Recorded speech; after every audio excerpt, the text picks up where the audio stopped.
বৃহস্পতিবার সন্ধ্যা থেকে নিয়ে শুক্রবার সন্ধ্যা পর্যন্ত দরুদের আমল। নবীজি সাল্লাল্লাহু আলাইহি ওয়াসাল্লাম বেশি করে পড়ার নির্দেশ করে গেছেন আমাদেরকে। তাহলে ইনশাআল্লাহ আমরা দরুদ পাঠ করব নবীজি সাল্লাল্লাহু আলাইহি ওয়াসাল্লাম।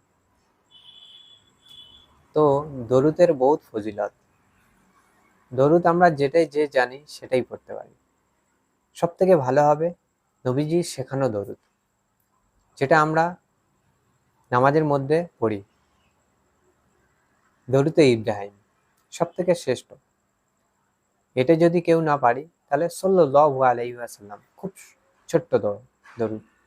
তাহলে ইনশাআল্লাহ আমরা বেশি বেশি করে এই বৃহস্পতিবার সন্ধ্যা থেকে নিয়ে শুক্রবার সন্ধ্যা পর্যন্ত সব সময়ের জন্য মুখে লেগে থাকে যেন। এই জন্য পাঠ করব সব সময় বেশি করে, যত পারবো। শুধু ঘুমানো আর বাথরুম বাদ দিয়ে সব সময় পড়তে পারি। কাজ করতে করতে যে কাজে আছিস সে কাজের মধ্যে পড়তে পারি। মনে মনে দরুদ পাঠ করা। ইনশাআল্লাহ বেশি বেশি করে সবাই পাঠ করব।